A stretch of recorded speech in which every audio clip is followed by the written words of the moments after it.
Leeds United made the most of their second chance in the European Cup against Stuttgart, the team they say has more foreign reserves than the Bank of England. Leeds won 2-1 in Barcelona in front of a tiny crowd. Their hero was Shutt. He scored the winner less than a minute after coming on as a substitute, and tomorrow's his birthday.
Sector experts in all things below the belt grooming, and like Bielsa, back for the 4th season, our mates at the Terrace who bring all things very best in retro kit culture.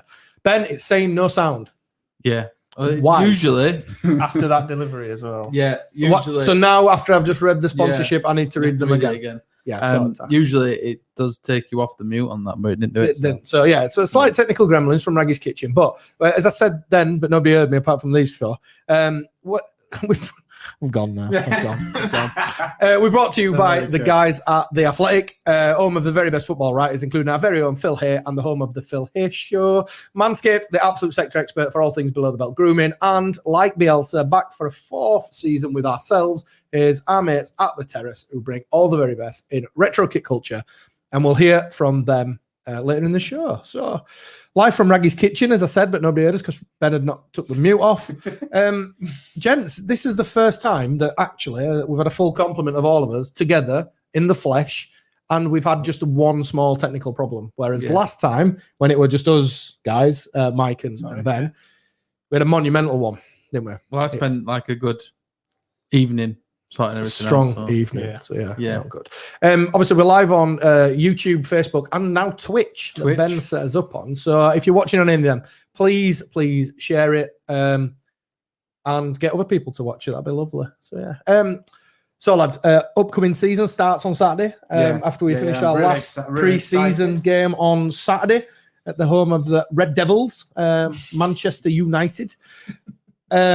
All joking apart, lads. Not the start we wanted. It's good we got like all the goals, like we got stuff by Man U, get them all out of the way in pre-season. Yeah. Before it is, mate. We can have a real clean slate. First game of the season Saturday against Everton. Yeah. And we've put it all behind us. We can crack on. Yeah. Have you quite got over it? I've had to watch it again today. I've had to re-endure it due to doing tonight's show. I felt basically, let me give you a bit of a rundown Saturday. I watched the game and at about 60 minutes, I exponentially increased my alcohol intake to try and dull the pain. So from 60 minutes onwards, can't really remember too much, to be honest. I don't know how you've gone back. Apart from swearing, I swore quite a lot. I refused to. Yeah, it was even in preparation for this. It was a little bit painful. Yeah, not the start that we wanted at all. No. First things first, the starting lineup, that raised a bit of debate. I did tweet that it didn't surprise me one iota that Bielsa decided to leave out Calvin and Junior Firpo because they'd not featured massive amounts in pre-season for one reason or another. Were any of you guys particularly shocked? No, was it the same team that played against Villarreal? I think it all won it. Yes, I think so. Pretty much. So yeah, I think that sort of makes sense. I guess the thing that's annoyed everyone is he says that Phillips was fit. Yeah. If Phillips were fit, why ain't he playing? You see, I don't buy this rhetoric that's flying around that Calvin's come back overweight. I'm not having it. I don't buy that, to be honest. I think it's just down to the fact that he hadn't had as much game time as others. Yeah. So why not just say he's not ready yet? Yeah. Because everyone knew what the team was going to be. So it's not like he was hiding anything from Man United. It just sort of led everyone. When he's saying that Calvin's fit, and I suppose it doesn't really matter to what everyone else thinks, but if he's saying he's fit, then we're thinking, well, yeah, he's going to play because it's one of the biggest games of the season. You're against one of the best attacking midfielders in the Premier League, so you need Calvin Phillips, and ultimately that showed that. And not to pin all the blame on Robin Koch, but Fernandes absolutely run rings around us. Yeah, Fernandes murked Koch, to be fair. Which he did to Phillips last season. Yeah, exactly. No, I mean, like you say, it doesn't automatically be fixed if Phillips plays. No. But chances are, with even the progression that Phillips has shown since that Old Trafford display last season, you would have thought it would be better against them if he was playing. You would think that it would stand us in better stead. At the end of the day, you've got Pogba who plays like that once in a blue moon. And on that, Rags, as well, he actively wants to leave Man United. The transfer window's open. He'll put a few more of them performances in, and if he don't get his move, he'll take his bat and ball home. But on a day where he is up for it, which he was, and Fernandes, you can say that for the whole Man United team. Yeah, they get up for games like that. They had some good results against City, some good results against Liverpool last year. Yeah, but they're the games they want to get up for. But they'll go and lose to your Burnleys and your Southamptons and stuff like that. And that's the problem. But so when potentially world class players are on top of their form, you don't want Robin Koch in there. You want your best players. Yeah, and also with that, like when a team with as good of players and spent as much money as Man United have on that team, and they're all on song, which they were 1 to 11. Yep. Anyone in the world's gonna struggle to beat them. I'll be honest. I fell into the trap of when we got to 20 minutes and it was still 0-0 after we started pretty poorly. To be fair, I thought we looked a bit rattled. We were a bit sixes and sevens, and they were at it. I thought, do you know what now? I think we can kind of settle into it a little bit. And then we had I think we did a little bit. Yeah, we did a bit. We had that flowing move, didn't we? That ended up in a clutch. A clutch forcing a save out of Dave Gea down at the other end. But then we also had that bit where Raf with a lazy back pass and Struijk has to sort of get a foot in there to try and take it away from Mason Greenwood. It hits Mason Greenwood and Melier is forced to sort of parry it behind. Pogba misses a sitter one-on-one. He tries to do too much with that for me. He tries that little step over that we famously saw Tony Adams do for Arsenal. Can you remember that? Is when he ran through and he did the step over and beat the keeper. It's true. That's true. That's vintage early 2000s, late 90s. At that point, then I thought we just need to cut these sloppy mistakes out. And for the 90 minutes, we didn't seem to be able to cut out the sloppy mistakes. We were just not quite at it. But I also agree with Ben to a point that we were probably not quite at it because they were so good as well. And I don't think we have another performance. Fucking hell, I'm becoming a soundbite here. I don't think we have another performance like that. I don't think Bielsa will allow another performance like that, if I'm honest. It's worrying because out of all the fixtures of all the season, you just don't. Yeah, exactly. You just don't want us to put in a performance like that against them. You don't mind it against somebody else. It's just you would expect opening game of the season, a Bielsa Leeds United at Old Trafford, the first time we're back in full ground in the Premier League. Do you think a full ground sort of affected it? I'm just about to ask this. The only people who can say that are the players, to be perfectly honest. You would have hoped that it would have riled them up. You'd have thought that there would have been more at it. And do you think that the desire didn't seem to be there? It was more of a thing for Man United that it was their home ground. I mean, you saw a lot this weekend of home wins. Was that a big part in them home wins that it's the first game back with full stadiums? I don't know. Firpo's played at Barca. Cox played at. He'll have played against Bayern and Dortmund. I think I agree with a lot of our homegrown and our players, like you said. The biggest game for them previously would have been Ellen Road. So to go somewhere else and get... And that might be why they were so up for it. Yeah. It would be worrying if that has made us shrink into ourselves. Yeah. Because all of a sudden... There's a lot more games like that. Exactly. Yeah. All of a sudden you go, well, actually, is last season playing behind closed doors, did that help us? You know what I mean? Is that going to be an issue? And I really don't think it will, because a lot of those players, like you say, a lot of those players have played in front of big expecting crowds before, including at Leeds. At the end of the day, back before the pandemic, a lot of these players were playing still in front of 35, 36,000 at Ellen Road and being expected to win. You know, so. Plus but it is a worry, and it's all going to be. I mean, I've seen some comments about like Everton's a must win and everything like that. What? Yeah. No, 37 games left. Exactly. Yeah.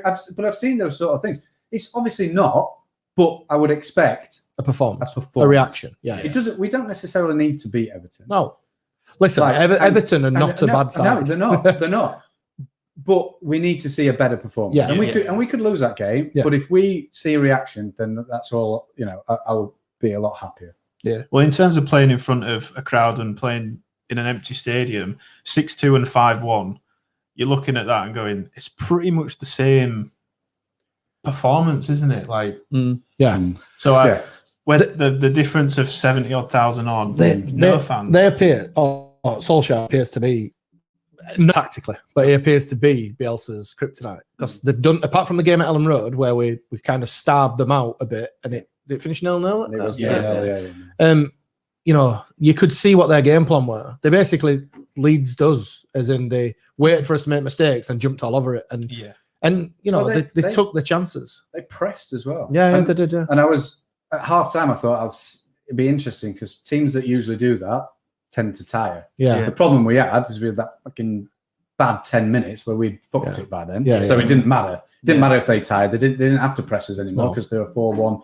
and then 5-1 up. I went back through the game today, as Rags has already pointed out, and I'm not an analyst. I don't read stats because I'm thick and from Barnsley. I don't understand them, so I don't try. I just use a naked one eyeball, and I watched the goals back today, and there was some sort of very obviously glaring errors in the goals that we conceded. I mean, Fernandez's first one, he runs off Cock. Cock lets him run, and then by the time he's realised he's ran, he's already in and scored. So that's that one kind of thing. Just a few seconds for an appreciation of Luke Ayling's Thunder Bastard. Again, another worldy goal at Old Trafford that gets forgotten about. Yeah, Stuart Dallas is Now Ayling, his first Premier League goal, he should have had one at Fulham last year. Got chalked It's just a shame that it's like rubbed out. Exactly, and now it will be completely lost to time because it was the consolation goal and the 5-1 drubbing. Yeah, I think the next couple of goals when I watched them, the thing that sort of annoyed me a little bit, that we kind of made it easy for them. We kind of, it was too easy. Do you know, like, so second goal is obviously Pogba puts in Greenwood, who makes a great run, to be fair. He goes the wrong side of Strike where he's got no choice, really. If Strike tries to make a tackle at that initial pass of the ball, he takes him down and he's going to get sent off. So, but again, in the build-up to that, it's from our set piece up at their end. You know, and what I noticed about Pogba, he started on the left officially, but he like kind of drifted into the middle, into that area where nobody really knew who picked him up. And I know we go man for man, but Raf didn't know whether to go. Ayling didn't know whether to go. Man, so if we are going man for man, why somebody not follow it? Ayling's his man, isn't it? And then you sort of lose all your shape, and then I guess Ayling's then relying on Rafinha to follow Shaw. Who is another one you don't really want getting forward. We saw in the World Cup what he can do when he gets forward. Not World Cup, the Euros, sorry. Yeah. And it just absolutely threw us. Yeah. But it was the same. There was a lot of things happened that was very similar to the game at Old Trafford last year as well. I agree. Like I lost my head a couple of minutes in. McTominay ran in. Yeah. And I stood up and went, that's exactly the same as last year. Did it blocked? It got blocked, didn't it? Shot blocked. Yeah. Got forced wide. Okay, he didn't score that time, but it was literally exactly the same run. And I just, he like gave me flashbacks of his goals last year. Yeah. And the thing is, as a club, and the way we reacted after Old Trafford last year, obviously, like you say, we had that stalemate against them. Yeah. You know, we went to places like City, and Phillips did a job on Fernandez at Ellen Road as well. Yeah, absolutely. And we played well at Etihad and won, you know, with 10 men and all that. I know they're different things, but it was almost like, well, we've learned from that. That won't happen again. Yeah. Yeah. And then it's happened again. It's happened again on opening day of the season. I mean, hopefully that is because it is opening day of the season. And we can get it out of our system. I did do some bit more sort of analysis on it, but I don't honestly think that there's much benefit in us talking about it because we've all seen it and we've all lived the pain. So, talking about some more lead things, we saw Junior Firpo come on at half time and got to that left back as we brought Dallas into midfield to try and shore the midfield up a little bit. One point I do want to come on to before we talk about Junior Firpo is Rodrigo and Rodrigo's place in the team. Now, I'm going to stick my neck out here, and I'll probably get some stick for this. And you might agree or you might disagree, but I feel quite sorry for Rodrigo because he's been played in that position to try and get closer to Bamford. We saw on Saturday a few times they interchange a little bit where Bamford drops into that hole there, and Rodrigo gets beyond him, and vice versa.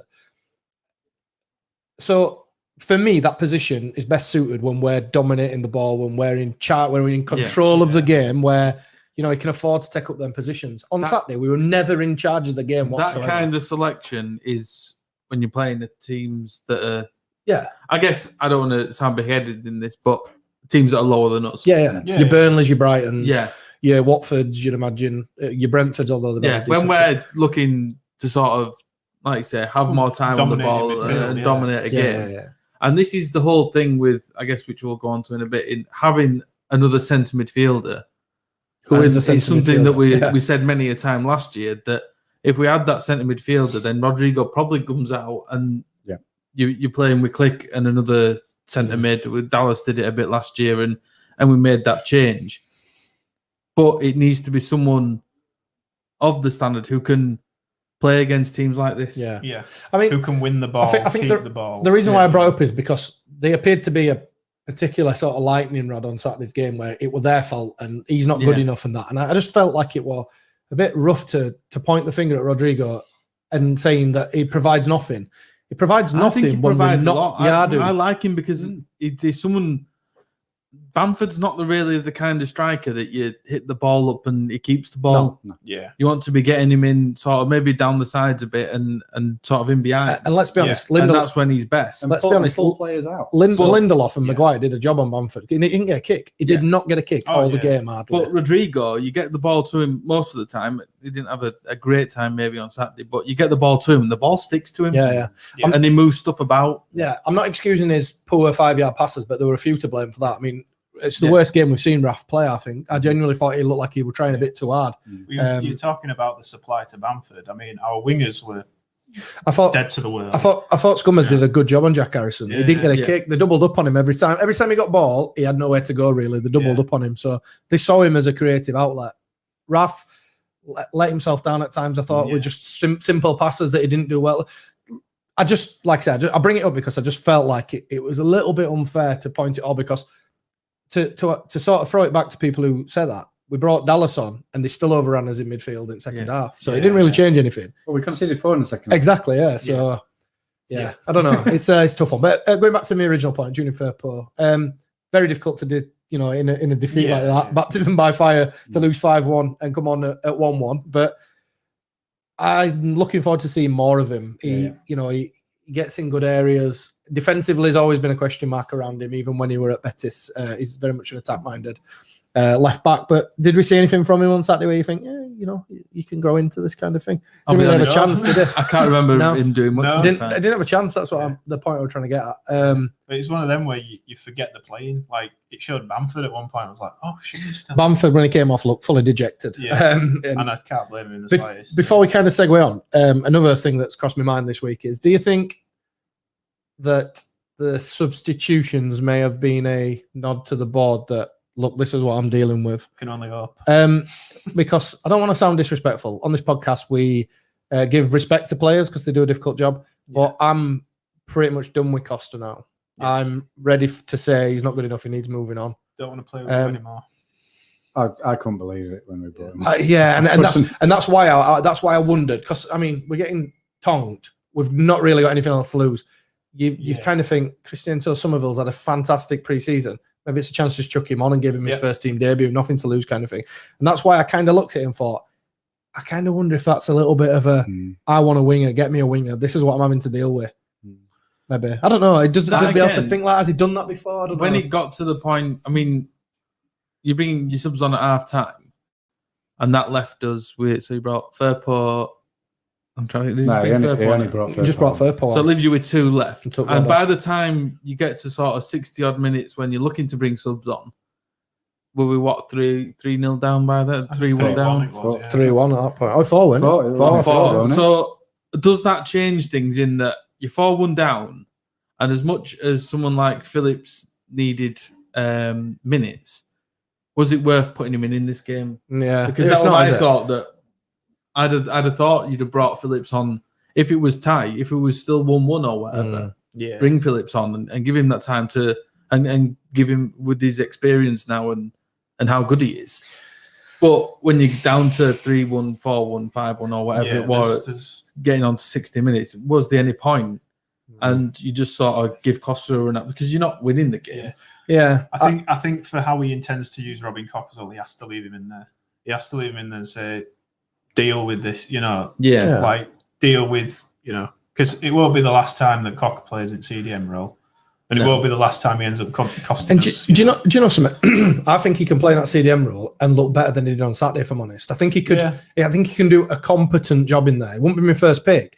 But again, I think, like we touched on earlier, they were just outstanding on Saturday. It absolutely pains me to say it. When I saw that Norwegian PE teacher dancing around on sidelines, it like killed a little bit inside me because I cannot explain how much I dislike them as a club. You could definitely count on one hand how many times last season both Fernandes and Pogba turned up. Yeah, exactly. Yeah, Well, if you speak to any Man U fans, I've got a few friends, and they said like that's the Pogba that we want to keep, but he just doesn't do it enough. But like I said earlier, call me cynical, but he wants out. Yeah. It's in his interest at minute to put some good displays on so that PSG come and pay the money for it. I'd hate a player like that at the club. Oh yeah. That literally only turns it on when he wants to. Like can be a world beater, but then the vast majority of the time it just can't be. But I wouldn't ever want to see a player like that in Leeds.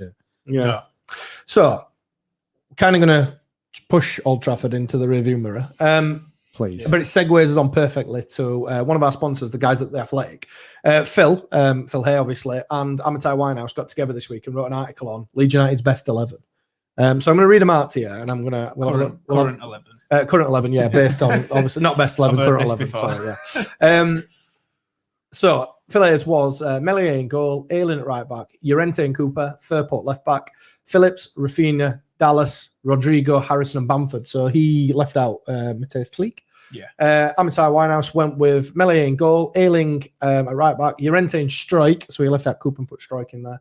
And Firpo left back, Phillips, Rafinha, Dallas, Cleek, Harrison and Bamford. So yeah, not too much difference, just the omission of Cleek in Phil's and the inclusion of Strike as opposed to Cooper in Amitai's. Now, discussion point on that. I thought Strike struggled at the weekend, if I'm honest. First time we've seen him really struggle, but everybody did, to be honest. So it's not really a yardstick. Yeah. If we had all 4 centre-halves fit, who would make your centre-back pairing? Because the full-backs and wingers pick themselves. Yeah. The striker picks himself. The midfield, at the moment, picks itself, really. Who's your centre-back pairing? We'll go on the centre-back. For me, Llorente and Struijk. I think they've made the best partnership at the back end of last season. I agree. All the stats which we talked about last week with Llorente. Obviously, I think he's first pick, which is harsh on Koch because he just didn't really get that chance to prove himself there. But if you're going off how we finished last season, Struijk and Llorente for me. Yep. Yeah. And maybe a bit harsh on Cooper, but I just think Struijk's the younger, probably a bit more. There's more physicality about him. Yeah. And probably a bit more security on the ball. Headers from corners. Yeah. But there's always that thing that Cooper is the club captain and he's done amazing over the last sort of 3 or 4 years. And Cooper gets a ridiculous amount of disrespect, doesn't he? Yeah. I think the thing is for Cooper, it's like, for me, it feels like that season where we begin to phase him out and Strike begins to come in. Not because Cooper is all of a sudden overnight a terrible centre-back. He's been solid at times when we've needed him to be solid. But, it's about the evolution of the team.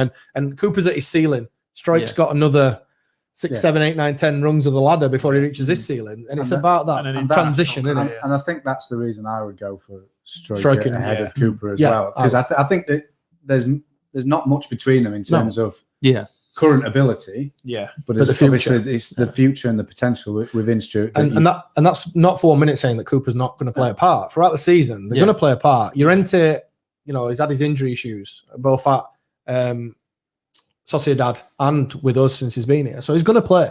But yeah, I have to agree. I mean, Mike, are you on the strike? I'm on board with that. Llorente, I really like Cooper. I think even the stats back him up. I just think he's the go-to scapegoat as well, which kind of pisses me off. But no, he had a great season last season, did Cooper. But yeah, I think for those reasons, he just edges it. I saw a bit of sort of hammering for him on Twitter, but I don't think he had too bad a game. No, he's just we lost 5-1, but it's just the easy scapegoat. I think he managed quite a lot of sort of attacks that went sort of straight to him. I thought he did quite well in tackling a few of them and stuff like that. To give the article a bit more kudos, because I did read it, Phil justified Cooper because he said that he organises the defence. He's a lot more vocal. And this is the thing. Remember when we had Andy Hughes on years ago? He talked about Michael Heffeler, who's, I don't even know where he plays now. But I think he's a coach at Huddersfield. Is it? Is it really? He said that he wasn't the most technical centre-back, wasn't the best centre-back, but he was in the team because he organised, he shouted and wrote and all that type of stuff. So it does need different things every now and again in a side. So he did mention it in there. Just moving on to the midfield area then. Phillips is a shoe-in when fit. What about the rest of the makeup then in the midfield area? Rags, who would you go for in the midfield area? So we've got Phillips as a shoe-in. What about that sort of... It's difficult. I think, especially against a better side, the Click Rodrigo, I think we're too lightweight at that point because neither of them are ball-winning midfielders. No. And so that segues onto what we might be looking at then. Well, I just don't think. I mean, I think we should learn from Old Trafford. I just generally think that. And if we're going to play, I think maybe Dallas needs to come in for Click. For Click or for Rodrigo and play Click further up in that 10. I would personally, out of the two of them, I would prefer Rodrigo to be on the pitch. Yeah, I would. So I would have Dallas and Rodrigo. Yeah, I would. I agree with that. Totally. I think it's a team sort of the team you're against situation. A team for a team. So. Like, so if you're playing against someone, I can't think of who the example would be, but Klitsch is good in that 10 sort of moving wide. So if you have someone who that as I think we've said it many times, that in the Championship brought Hernandez inside. And that is brilliant for Rafinha. Yeah. So if you can if that works in a game, I don't know if someone has to have a weaker left back or however that works. And it works for that game, I'd go with that. But then there's other games that if you've got someone who's maybe not as good or that they don't have a central defensive midfielder, you'd have a better option playing Rodrigo there who's going to get on the ball. When he turns with the ball, it's brilliant. How he does that, it amazes me sometimes when you're watching him. And he has that control to then sort of play everyone else in. He had a little one at Old Trafford, didn't he, Rodrigo? A little turn that got him in. I seem to remember. I know it came of it, but he had a little one that got us in. I think he's unduly getting some hammer, and I'll probably get some hammer off the back of it. It's hard to judge a creative player like that when you're not in control of ball. And I think based on the 11, I think Rodrigo will play more 9 times out of 10 this year because I believe that Marcelo believes that he's got what he needs to succeed, and I think he'll play him whenever he can when he's fit enough. I just want to bring up another point, and I got a little bit of earache about this as well last night. Stephen Mayer, long-time listener, first-time caller. I would go with Shackleton instead of Klitsch. And Dean Dakin says, time to give Shackleton a run in the middle. Energy and desire could work alongside Dallas. I don't think Marcelo sees Jamie Shackleton as a central midfielder. And I would agree. It's something I thought about actually over the last sort of week or so. And I thought, could you play Shaq as an 8? But then he's probably a bit too lightweight. Yeah. But he does have the energy to get around. And maybe that is an option, like, against a lower side. But, I mean, it goes back to the old thing that we need an 8 against the top sides who can control the game. Yeah. But I just don't see, and I said this last night on Twitter, because I gave a little bit of my thoughts on Lewis O'Brien, who we'll talk about in a little bit. And somebody said to me, should play Shaq's better than him. He should play there. And I was like, well, when was the last time you saw him play central midfield? He just don't seem to fancy him as a central midfielder. I know that's where he started. And if we had Jamie on the show again, we'd ask him, he'd say he's a central midfielder. But there's no surprise that when Ayling come off in pre-season, he went to right back. And I think he is behind Ayling at the right back spot at the moment, probably Cody Drama coming right up his hoop as well, because he was superb last night. So, an interesting one. But if you want to read the article, you can subscribe to The Athletic. And us guys at Talking Shutt can help you with that process. So if you go to theathletic.com/Talking Shutt, we've got an exclusive offer for you, 50% off the annual subscription. So I think it's normally 60 quid, and you can get it for 30 quid. And that's a year's subscription to The Athletic. All the very best football writers, podcasts, including our very own Sir Philip of Hay with the Square Ball guys over at the Phil Hay Show. Make sure I pronounce that, because I've been accused of it sounding like something else. And it's not just football as well. If you're into your other sports, sport is at the forefront of The Athletic, and every sport matters. So big thanks to The Athletic for joining us again for this year. I think that works out at £2.50 a month. £2.50 a month. I just double-checked my maths there. What's not to say? In other news then, let's get into the other news. Lewis O'Brien, it's becoming a little bit of a saga, is this one. We keep seeing the old... in Football Insider, to give them a bit of a nudge, they keep saying it's getting closer, it's getting further away, it's getting closer again. It's going to happen by Friday. I want to know what Footballer Insider are inside of. It's a good point. They could live inside Lewis O'Brien's ears because they're big enough. Yeah. That's what I'm going with. So take that. But anyway, they keep talking about him, and they claimed, or in fact, I think Carlos Carbahan claimed, or somebody from Huddersfield claimed, that they've turned 2 bids down from a club. They obviously didn't sell Leeds, but they've turned 2 bids down for us. It's believed that they want about 8 to 10 million for him, 4 per year. It's just not worth it. It's just 4 per year, but we're not looking at that. Lads, where do you sit on Lewis O'Brien? Let's talk about Lewis O'Brien, the player, first. Yeah. I watched 70 minutes of him last night, and I could see the raw materials of why Bielsa would want him. He's pretty positive. He looks like he's got a bit of an engine. Not scared of a tackle. His passing was reasonably good in a poor game last night. Yeah. He occupies that area. He reminds me a little bit of like an Harrison Reed, Adam Forshaw type player. That, that's where I'd go with. But where do you stand on him as a player then, Mike? Because you're quite vehement in your denial that we need to spend lots of money on him. Well, it's always hard to judge a player pre-Bielsa, isn't it? Like we were saying, like, who now would buy Luke Ayling if we went, we're going to get this right back in Luke Ayling from Bristol City, and then if Bielsa could turn him into what he is now, what could he do with Lewis O'Brien? What could he do with, if he's done that with a £200,000 player, what could he do with an £8 million player, Well, look what he did with Stuart Dallas. Yeah, exactly. So, I mean, I'm more on the side of, is he good enough for what we need? For the deficiencies in a game like on Saturday, is he going to improve us? No. In that sort of environment? No, he's not, is it? No. Not at the moment. No. But ultimately, have we analysed it and gone, and Bielsa said, I'm happy with the progression that this immediate squad can give us, because it has to be progression. There's no point in standing still. Yep. And any additions need to be this sort of player that I can coach and improve. Yeah. Okay. I would prefer it if we'd have gone out there and got someone that could make our first team improvement now.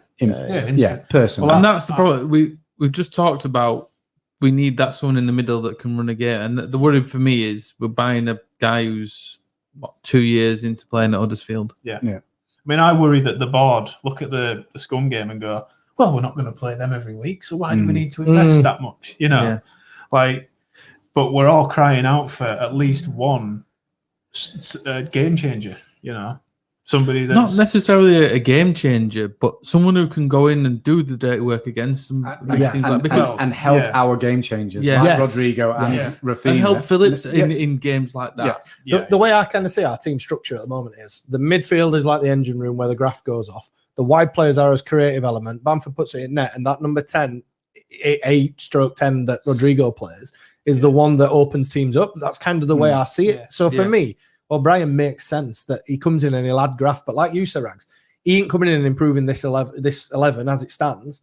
He is somebody who Bielsa wants to work with, who maybe in 2-3 years' time is a bit more like he's going to improve a side. It is, I don't know. The thing is Bielsa even going to stick around long enough to progress? That's the kind of level we're looking at with O'Brien. Like, if it's a 3-year work in progress. I mean, again, this is all massively hypothetical because we're basing him on playing in a very poor Huddersfield side. I mean, I watched them last night and we were talking on way over Mike, weren't we? I'm not sure what they do because they went long. They tried to play out front back and they just got caught out a lot of times. Yeah. They would just bang average, and that's been pleasant. That's been, They're not even like B-Tech Bielsa. Mate, they're terrible. They're absolutely terrible. Like Z-Tech. They've got no goals in them. They're terrible. Anyway, so easy to look good in that side. It's difficult, but you know something? You suddenly look and you think, well, Adam Forshaw were on bench again at Old Trafford. Well, Jim Ogden says if you can keep Forshaw fit, is that a better option than O'Brien?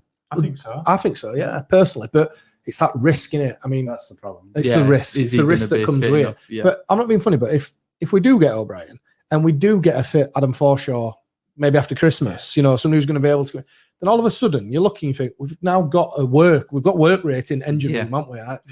And we can then start. So I can see it. It's frustrating. I get where fans get frustrated because it does look like this season, particularly in the transfer business, we've kind of like stood still, kind of marked time. But if you look up and down the Premier League, there's not many people doing business to change. I mean, I looked at the Everton team who are going to probably come on Saturday. They've signed Damari Gray and Andres Townsend. Like they're fucking hell. I'm a soundbite again here, but they're not exactly wetting your appetite, are they? Fucking hell, let's go. 1 week later. 1 week. Right. Where were we for that fucking Townsend goal? Put your bets in now. For fuck's sake. Yeah. But anyway, the point I'm trying to make is that there's not. I get the frustration, and I'm frustrated. I can sit on both sides of the fence. I can become quite frustrated by the lack of transfer business. But then I'm also like to think I'm quite realistic about it. And we spent £100 million last summer. It's difficult to go and spend another £100 million again this summer. Like the progress is going to have to be staged in it. I was on Twitter earlier today and I noticed a few, I don't know how much is in it, but there are a few sort of links to a name. And Harry Winks, and I've just sort of brought up his sort of what he's played in the last few years. So he's played quite a lot of games under Pochettino, and he's that not a sitting midfielder, but he's a ball playing midfielder who sits deepish, who I think would suit us, and he's probably at the level that we could get and do that would fit well for that sort of mould. I think my question would be: can he play a bit further forward? Because Calvin does the sitting bit. No, but. We've got players that can play further. He can. He's technically a good player and could get forward. And Calvin Phillips is always going to be the sitting one. He could maybe fill in that as well at some point, depending on who we're playing. But if we're playing the top side, we need someone, like we said, we just spell out the characteristics. And to me, it does point all the way to Harry Winks. Yeah, I'd agree, mate. I'd welcome Harry Winks, to be honest. With us being a bit frugal or whatever, it's like it's an English player. And it's Spurs. So we're going to be playing... Well, they always play that dodgy fucking pitch. Yeah. But they should lend us an Harry Winks. He's a player who... I agree with the player profile. Like, he's perfect for us. But I don't think we get him unless they want, I don't know. But I don't know whether they want rid of him. But that's the thing. If they've got a new manager who says he ain't going to play under me, then that's an asset that's going to only depreciate. And that seems to be the case. That's why his name's sort of cropping up because he's not featured a lot in pre-season and stuff like that. It's still Daniel Levy, and it's still. I want $400 million for him in a new stadium. I think with Harry Winks, like on transfer market, he's marked at 18 million, and I think that's probably about.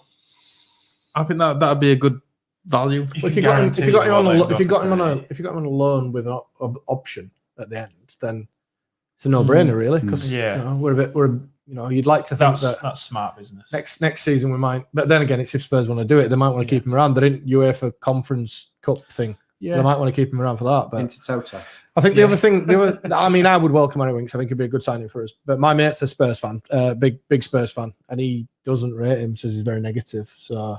I don't know. I've not watched him enough to we need someone a bit negative for them bigger games. Yeah, possibly. Mate. Because we've got the positive players. We could play Klitsch in the out. We could play Dallas in the out. It's ball recovery and possession in the midfield, isn't it? And keeping the ball. And I think that is Harry Winks' game. Yeah. The safe pass. Yeah. In a way, you'd become not somewhat like a double pivot type of thing, the 4-2-3-1. Get out.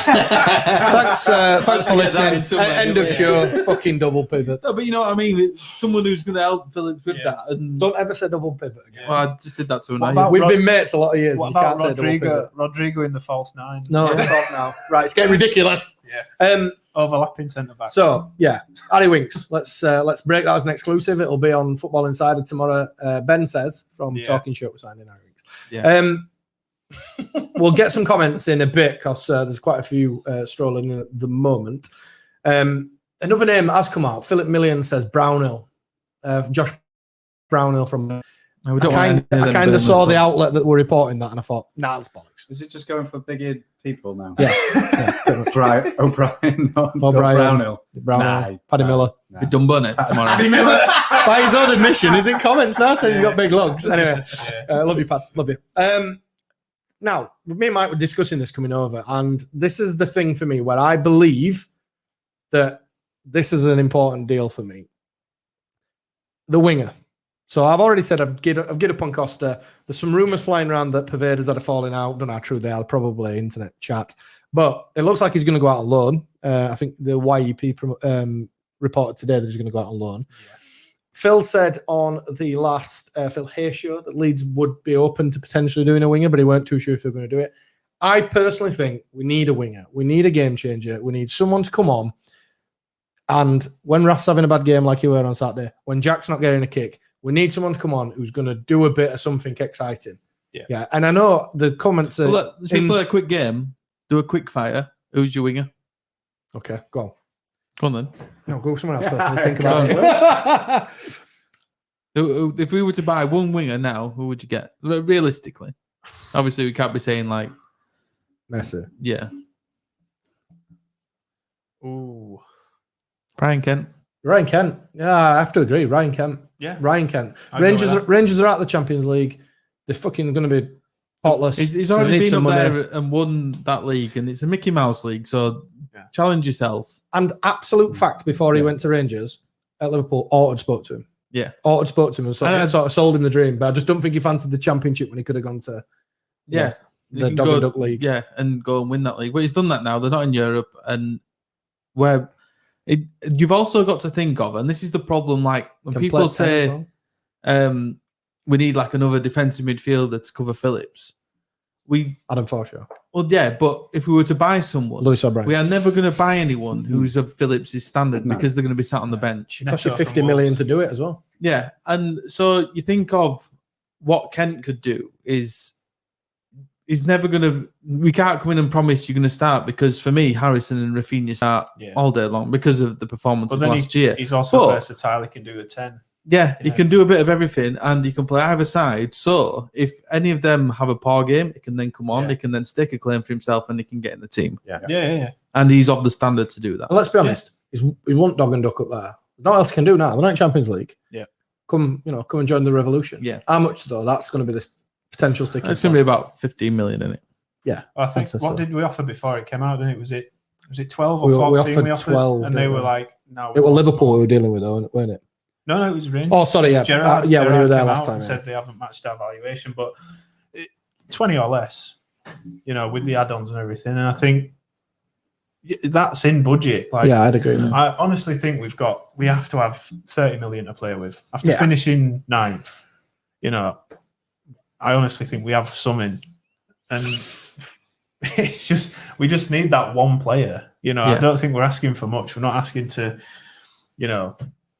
revolutionise. If you can get Ken and Winks for 45 million, I think that's an advancement. Yeah, I'd agree. Yeah, I just don't know if you would. Stephen May says Rangers have still got a chance of getting in Europa League, lads. Yeah, but it's Europa League, isn't it? Yeah, I'm not so sure, to be honest. I mean, they'll get dumped out of that as well. Yeah, how long are they going to be in it for? Another discussion point here, and again, one we brought up. Adam Falkingham says Crescencio Somerville could be. Well, he actually says Crescencio Comerville, which is adult, adult movie star. Could be that winger. Do you know? I want him to be. I want him to be. I want him to be that breakthrough star, but we've got to give the kid a bit of a chance. Let him develop. Let him keep ripping it up, and then do 20 minutes here and 20 minutes there. You bring in I'd love him to be this, takes the Premier League by storm and all this type of shit. I'd love him to be that. But we can't put pressure on him to be that, if that makes sense. Still got to develop on him. Football's moved on from the days when you had, like, I don't want to say the names, but like Harry Kewell or Alan Smith, coming through first games and ripping it up straight away. That just, it doesn't happen. Even like, say, like you Wayne Rooney, it's like, it doesn't, football's moved on it. Yeah. It's sad, but true. So are we all on the hype train that we want Ryan Kent then as the winger? Rags, would you have anybody different? I couldn't think of one, to be honest. So, like out of the two that Bielsa's gone after for a while, and having watched him Saturday, there's no way I'd go in for Dan James. No, me either. Oh, God, and I know he's literally just a speed match. I know you can say Bielsa would improve it, but I'm glad we didn't get him in. And he did that thing as well that used to annoy me about Alioski. A winger being offside is absolute fucking sacrilege. You can see across the line. Exactly. Winger offside as well. Yeah. So out the two, obviously he's gone after Kent a long time ago, and Dan James. I would be much happier with Kent. From the bit I've seen of Kent, he is a little bit like Harrison. He plays a similar way to Harrison. So he can go outside, he can come inside. He's a bit like Harrison, but he can maybe beat a man. He's a bit angry as well. Yeah. He's a bit angry. Punch got put. He's like not as, I don't think he'd be as good if you put Harrison and Rafinha together. He's like a B-Tech of that. Do you think? Is that what you're going for? The B-Tech Raf Harrison. It's hard to judge Ryan Kent's flair when he plays in Dog and Duck. Yeah, true. Yeah. Kurt Sweeten says Kent on Football Manager for Leeds' class. That's it then. Get him in door. Like you were saying about Dan James. Well, there was a point in that game where I thought Dan James was going to win us that game because you could see he was physically frustrating Fernandes. Yeah.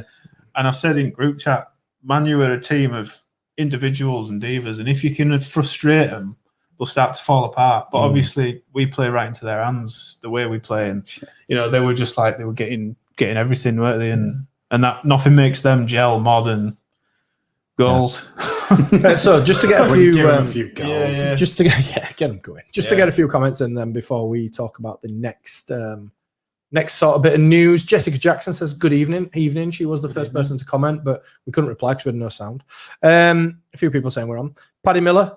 Sound came on and her Gaz started with grooming. Oh, dear. Well. Wow. It's not the first time. So Johnny Brown says, who's looking forward to getting back in Ellen Road on Saturday? I'm in the pavilion for 12 if you fancy meeting up for a beer.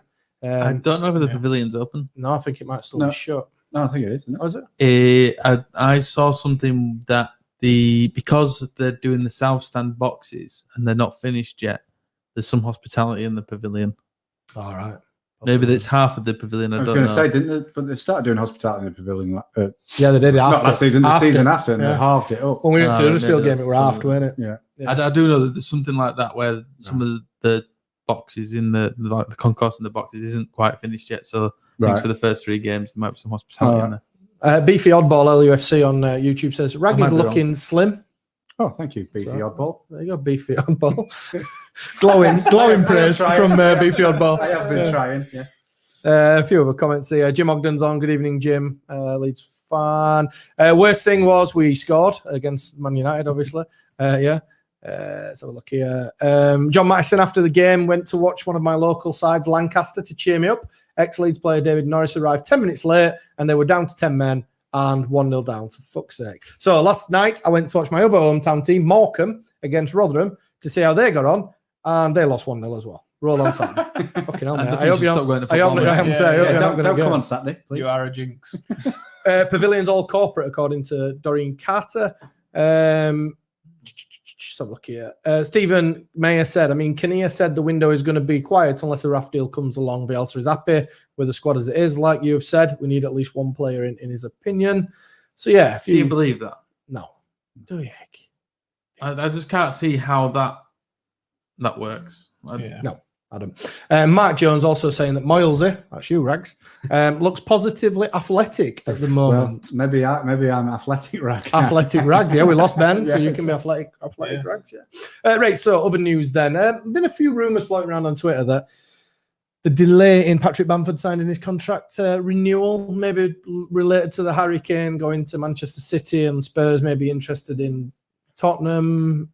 Spurs may be interested in Bamford, and God. Yeah. We on that bike train? Do we believe that or not? I think it's worth talking about because it's believable, isn't it? There's enough. Yeah, if he's not going to sign a contract and if he's holding off on that because there's the chance of him going to... But not to say we're saying that he is or anything. No. He's literally just like a thought train. I hope he's not. Yeah. No, and it would be a big loss to us to lose him. At this point as well, especially. Yeah, like in but the season. On the other hand, it's very similar to the sort of like the Chris Wood situation where... And that's no, if he's going to get on Bamford's personality. No. If he's going to get that move, which a move to Spurs is probably a backward step. Maybe in terms of team, I don't know. They didn't look too not in terms of wages. On Sunday whenever they played. I didn't see a lot of the game, but they played all right. Points against the last year's champions. So I think it was more day. Yeah, that's 6-0. Yeah, 6-0 to City. It was more that City couldn't score, wasn't it? Yeah, it was a game where both teams needed Harry Kane. That was the sort of the thing. But so say Kane does go to City and they want a striker. You got to think that Bamford is in the last year of his contract. He's just had the best season of his life. Yep. His stock isn't going to be as valuable as it is now.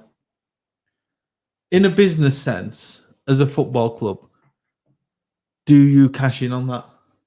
No. I think it would be an absolute disaster for Leeds United to sell Bamford in this window. Yeah. In this transfer window. I think we could see Bielsa walk out.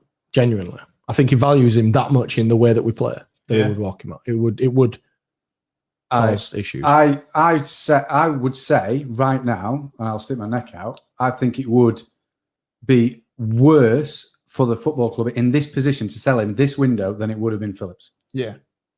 Just because of the way we play, because we're not going to replace. We are not. He's too pivotal, isn't he? Say they sell him for 150. Say they sell Kane for 150 million. You know, we're, in my opinion, we wouldn't. I hope we wouldn't consider anything less than 50 million for Bamford. And if you're saying you're exactly right, yeah. When are you ever going to get 50 million for Patrick Bamford? Yeah. Other than now, you're quite right. That's at the top of the peak, but you don't have to sell every player at the top of those peak. There's plenty of players who have gone past those peaks and stayed at those clubs. I think with the window virtually closing at that stage, because it's going to take time for Kane to go and then that move, you've got nowhere to go with that 50 million to buy. Yeah. And then we start the season. Buy. Well, you'd like to think that they are considering that path. Contingencies, potentially. But who are you going to bring in, even with 50 million, that does the job that he does? The return of Calabecchi bomb, obviously. Who's a joke? Kamara. Yeah. He would die after the first day. Yeah. I have no idea who you could replace here. You couldn't. That's why I agree. You'd need to.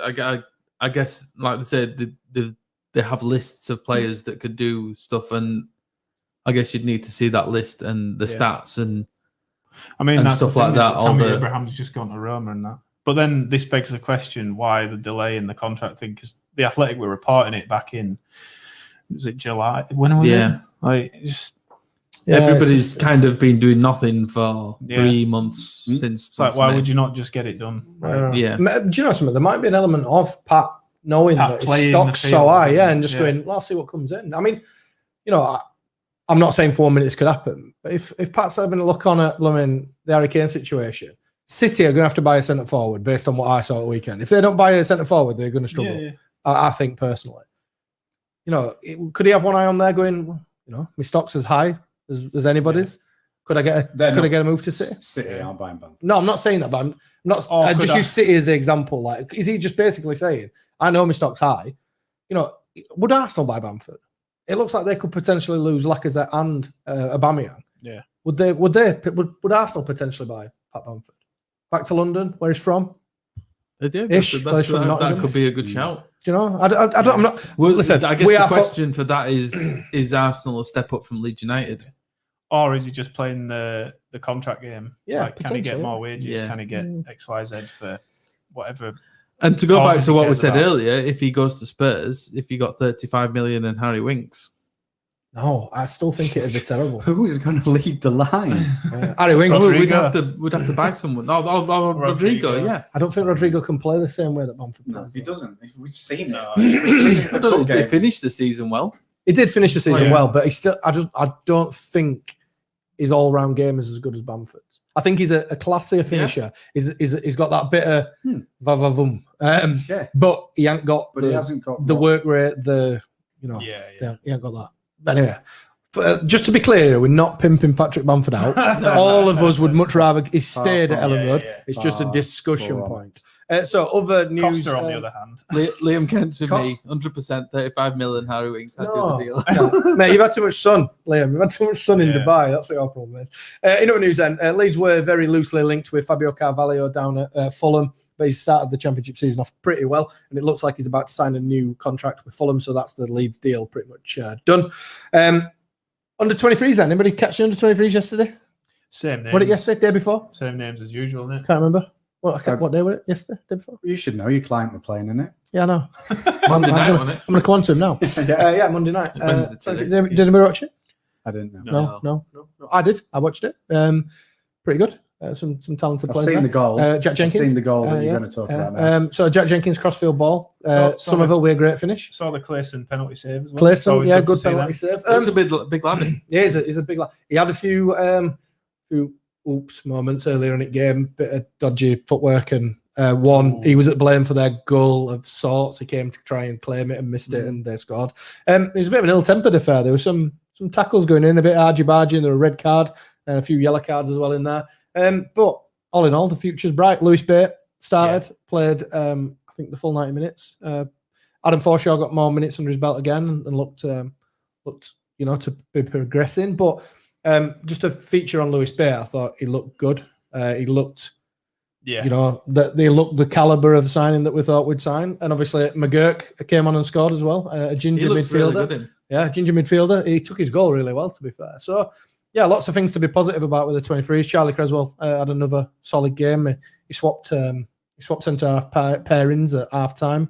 They took the young lad off, whose name eludes me at the moment. Very young boy, Chris Moore. Took Chris Moore off and put Noah Kenner at side of him for the second half. But no, I'm surprised we don't see Noah Kenner more at centre, like in the holding midfield. Yeah, don't know. Well, we're supposed to be getting that Celtic centre-half. Leo Haged. Yeah. I think that's still on card, but the other one, Matthews, I think the left back, I think that's kind of died away a little bit. Liam McCarron played well again at left back. He scored as well. I'm quite impressed by him. Joffrey put himself about a bit, but missed a pen. Did he miss a pen? Yeah, he did that Jorginho. Stupid Jorginho jump thing flick again, but it made it too easy for a goalkeeper. But anyway, the future's bright with the 23s, off to a flying start. Big congratulations to Mark Jackson, obviously former guest of the show, to get him off flying. So yeah, I'm looking forward to watching 23s this season. They're quite exciting. Big praise for Cody Drama, who just looked outstanding. Absolutely outstanding. He stood out for me. He stood out. He was very, very good. Anyway, moving on. Need to hear from one of our other sponsors. Before I do that, we'll do this. So yeah, it's arrived. Let's have a look. So, from our new sponsors at Manscapped, where we can offer you 20% off with SHAVINGSHUTT discount code. Let's see what we've got. So, little bag, we'll look at that in a bit. Some large boxer shorts, other sizes are available. Now we're into the hardware. Got shower-friendly knacker trimmer, including LED light. 7,400 RPM, so the little leaflet thing tells you. Bit of ball toner.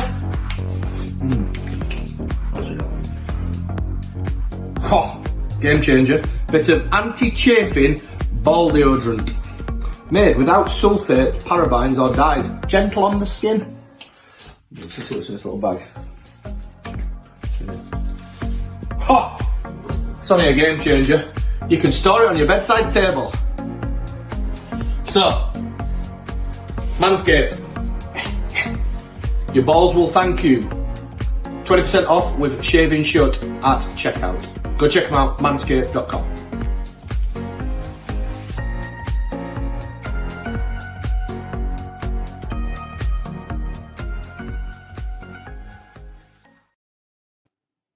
So yeah, Manscaped are back with us for the new season. And let's be honest, lads, after a game, in communal shower with lads, you know, you don't want to be looking like you're smuggling Rodrigo's Barnet.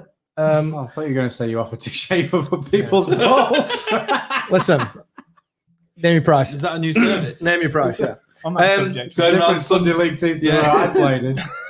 On that subject, $5 a we ship. didn't even talk about Pervader, did we?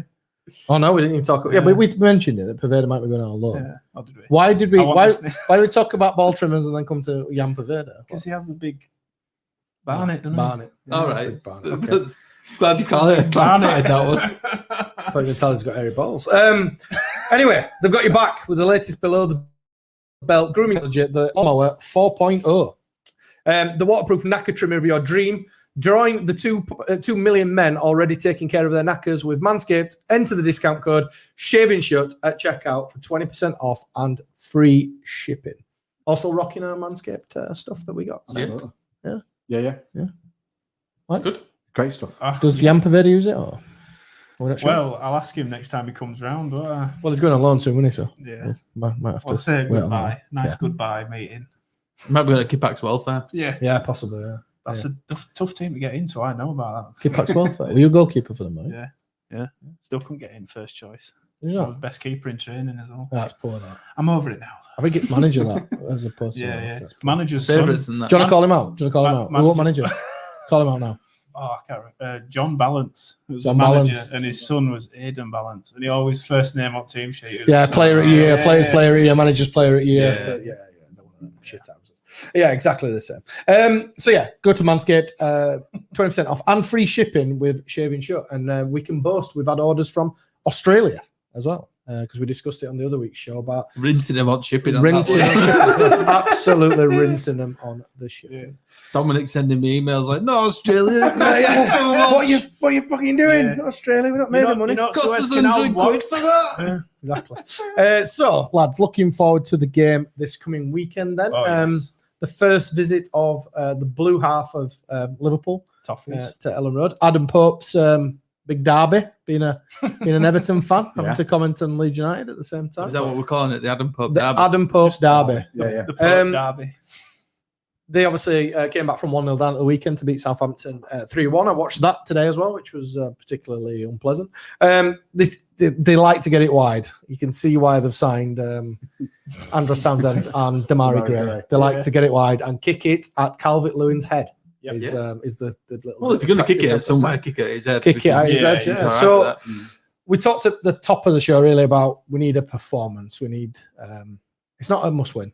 No, despite what people say. No. But we need a better performance and look more like a Bielsa Leeds United this coming weekend. Do you think Everton can spring any surprises? They haven't done a great deal of business like we are. Defensively, they're a bit woeful because they've been for a while. They've obviously got the turncoat. And they were woeful for that goal they conceded on they Saturday. were. Adam Michael Armstrong Keane got proper good finish from Adam Armstrong. Yeah. We need a performance like we did at Goodison, yeah. Rafinha's goal. Rafinha show. Could just play in that like purple kit and make him better. Yeah, with third kit, we haven't got one yet. We went to give the maroon one came out later on, didn't it? Yeah. So, talk about third kits later. Yeah, talk about third kits later. Everton. I think we should have enough to put a performance in, maybe get a result. A resurgent Ellen Road going to be packed. It's sold out. We need to give Pickford some stick as well. Pickford some country down. Yeah, he'll be shouting at himself again. England's number one. We'll rest against Gingers, then won't we? Yeah. If we get him Pickford's head, I think we'll rattle him because he's one of them, and he's easy to rattle. Yeah, like a Mackham gobshite. Yeah. I quite like Allen. I quite like him as a good player. Gordon White says Everton are without James Rodriguez. Is that because he's had his sex change? Allegedly. Allegedly. That's one of the great Twitter rumours that's just bollocks, isn't it, as usual. Well, there are one that pop up every another now player and as well. Whoa! Rest! Rest! That's an absolute court case waiting to happen. Do not say a word. Raggy, moving on then. Someone's injured. We've got Furpo. You've got... No, stop! Right, let's get Raggy's predictor. Raggy's predictor. Stop! Stop! Allegedly. Stop! Paddy Miller said that's not true. What? Which one? Paddy's ears or... Which one do you mean, Paddy? Anyway, let's get Raggy's predictor before this gets run away with itself and we get sued. I'm predicting that he gets... To be fair, they can sue us because we've got no money. But anyway, Michael, mute your mic in a minute. Over to you. You can't sue the truth. Yeah, right. Shut up! Rags, do your predictor thing. For fuck's sake. Graham Langrish says, my Saints friend said, I could have changed this quite a lot, could I? My right Everton friend were said poor. friend. Yeah. Everyone were poor. Yeah. Oh, I don't know. I thought you were going to say something else. I didn't watch anything. I didn't watch Match of the Day on Saturday or anything. It was one of those where it just I illegally, ruined allegedly watched football for me. Chelsea and Palace, and Chelsea looked really good. Yeah, they did actually. No, I agree with you, Raggy. It was one of them I was just like, I don't like football anymore. Paddy says the whole Rodriguez sex changes Oh, a right. lie. Anyway, Yeah. over to you, Raggy, with your predictor over there. So unsurprisingly, no one picks up any points. So we're all on 0. It's worth it though. Because no one went 5-1, obviously. We've got 2 games to predict because we'll also be playing Crew Alexander in the Luke Murphy derby. The Luke Murphy derby. Yeah. On Tuesday before the next. No, not Luke Murphy. Wow. Okay. So we'll stick to the Everton one first. How do we see it going? Ben, before you say anything else, how do you see Leeds United versus Everton? 2-0 Leeds. 2-0 home victory. Mike. I'm expecting 3-1 Leeds. 3-1. Yeah. Gary. Sorry, what we're doing? I'm switched off. Leeds Everton. 2-0 Leeds. 2-0. I'll say 2-1 Leeds. Okay, so all going for Leeds victories. Then we've got Crew in the Cup on Tuesday. In the Energy Drink Vietnam Cup. Yeah, absolutely. The Energy Drink Vietnam Cup, as it's now known. What do we think in terms of team? I reckon it's going to be a mixed change team. I guess Klaassen, Drama. For sure. Somerville. Cresswell. Gelhard. Burpo. Gelhard. Don't know what else from that. Gelhard. I'm going 2-0 Leeds. Yeah, maybe. Gaz.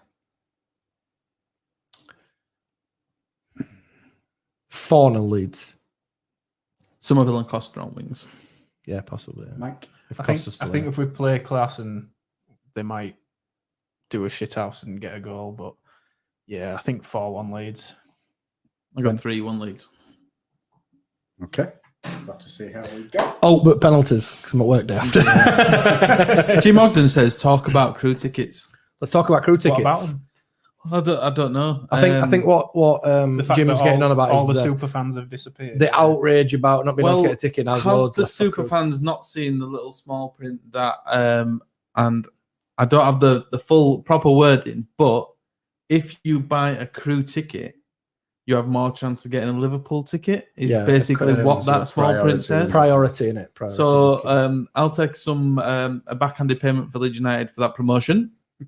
And now everyone's going to go buy Crew tickets. Yeah. I'm sure we can spare a $5 from club. There are still a lot of Crew tickets. I think what's happening.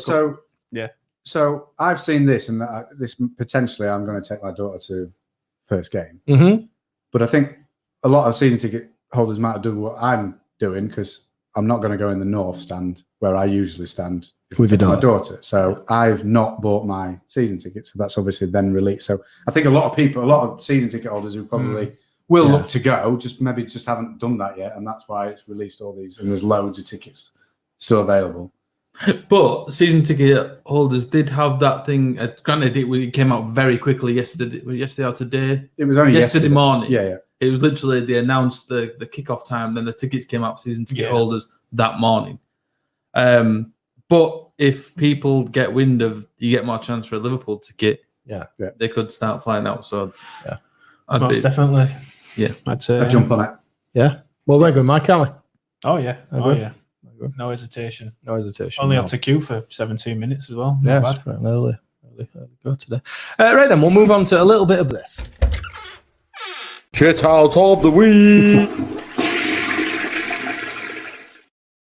The Shithouse of the Week award, back for the new season with a very eclectic mix of people involved this week. So, Shithouse of the Week, nomination number 1 is Joe Cole for his comment about Leeds always burn out between 60 and 70 minutes. Which is funny because it only took 30 minutes. It did, and the statistics all say opposite. BT Sport for veiling themselves as MUTV or Man United TV before the game. It was absolutely painful. I didn't get that on DAZN. And during. They brought up a thing about how Leeds are in such a poor run of form. Did you pick up BT's commentary as well? No, I'd watched it on BT, but I can't remember this. I didn't watch any of the post. I mean, we were losing at that point, so they obviously took the time to dig in. They were saying that Leeds are in a real poor run of form, and Man U are in a really good run of form. And then they started naming the Ajax games where we lost, got pummeled. But then they failed to mention the fact that Man U lost to QPR. Was it 4-2? 4-2, yeah. And it's like, you absolute moron. Yeah. It's our first game of the season and we're in poor form already. Yeah, it was the Man United hype train. LUTV, pains me to put this in there, but watching 23s the other night, back on LUTV after using Live Now, all in pre-season, it was poor quality again. Poor quality. That might not necessarily have been pixelating all the time. It weren't good. Might have because they'll be streaming someone else's pictures. You could buy it on Palace TV or whatever the Palace Play or whatever they call it. Maybe it was their feed. So it weren't great either way. So LTV or Palace Player, whatever, it were poor. So Stanley of Collymore again for his sweeping statements about Bielsa being a football hipster. Football hipster's dream. Right. Football hipster's dream, that's one. Ben's nominations for, let me just get this right, the Taliban. Well, yeah. Okay. Well, they have been the shithouses of the week. Yeah, okay. The Taliban in there. They've all passed the gym induction, though. So. In like a double way of shithousery, because there's the shithousery that they are absolute shithousers, absolute shithouse terrorist wankers, women, homophobes, all that, everything. Yeah. But then the videos of them on like the merry-go-rounds and dodgems and trampolines, trying to do some workouts in the gym have been hilarious. Yeah. And the final nomination is Puma, the sporting brand. After today, they released their Puma third kits for many a team, all sponsored by Puma, obviously. And they look like a 5 for a tenner pack from Primark. They're absolutely garbage, disgusting. Look like what you get off Thorsby Market. Yeah. Or a certain Chinese website that you can get some stuff from. Yeah. They're pretty spot on though, aren't they, guys? Sometimes, yeah. Although this is official merch. That's what I'm wearing it. Anyway. So they're the nominations. Joe Cole for just being Joe Cole with stupid comments. BT Sport for turning into Man United TV. LUTV or Palace Player for beaming back terrible pictures. Dan Collymore for calling Bielsa a football hipster's dream. The Taliban for being the Taliban. And Puma for their horrendous third kit thing. Yeah. It's the first time we've had an international terrorist organisation being nominated for Shirts of the Week, I'll be honest. It's difficult to make it a thing if you want. Yeah. We'll have IRA next week. Hopefully not. Let's not do this. Let's not do this. Let's not have the terrorist shit out of the week. That Coney guy from Africa.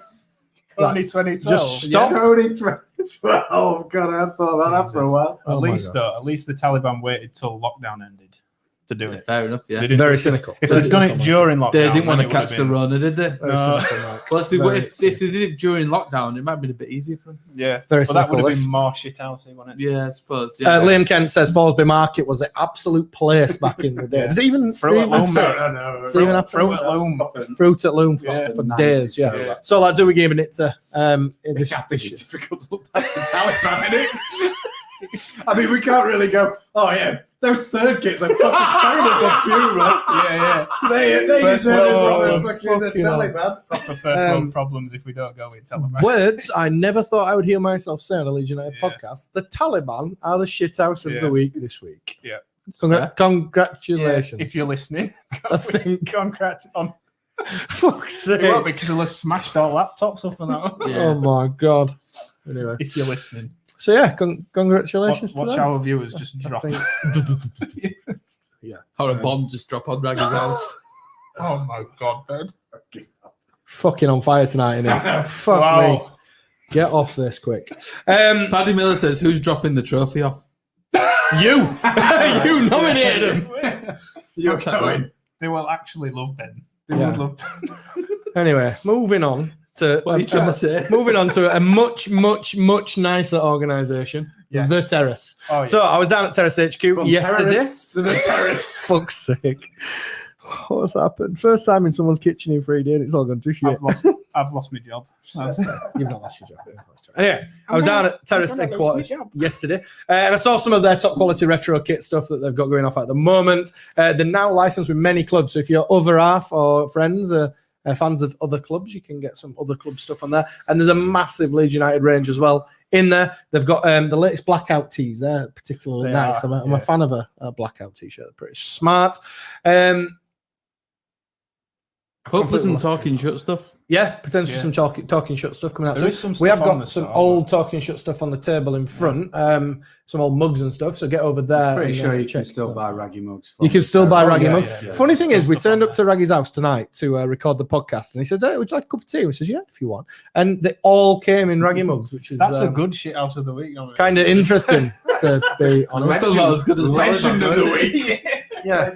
So Raggy wins Legend of the week. But anyway, the guys at the Terrace, ripping it up, retro kit culture, getting involved. Got some big announcements coming up as well soon. Obviously giving back to grassroots football as well. They did the bit with the defibs not so long ago. So yeah, all round top guys doing great things, and I'm glad that they've joined us for a fourth season like Bielsa. If you want to go visit their stuff, if you've been living in a cave like the Taliban, and you've not seen, I got there before you, Ben, and you've not seen their stuff, go to the terracestore.com. Terrorist stuff. Oh, fucking hell. Liam Kent says, I hope you don't get a phone call from them now. Yeah. Who? The Taliban or the terror? Next week, our intro is going to be all Arabic. Fuck's sake. And just us with AK-47s to his heads. Jesus Christ. Anyway. So yeah, big thanks to the guys. If we lose to Everton, I'll take that. Yeah. Jesus Christ. If we lose to Crew, yeah, even more so. Anyway, this week we ran a competition on our Twitter. The competition was the chance to win 2 exclusive prints from Josh Parkin, who's done some cracking prints, one on Bielsa and one on Calvin Phillips. And their journeys in football, they are very, very good. Yeah. So to win, you simply had to share the tweet, follow both us and Josh with a chance to win. And I can now announce the winner is... Got any drum roller? Strong drum roller. What buttons you got there? Oh, hold on. Yeah, hold on. Got some stuff, haven't we? Oh, turn it on. No, that's not. That's a bit of a jokey one. No, that's for loser. Oh, no, can I have that after? When he wins. He tweeted. Tweeted. Just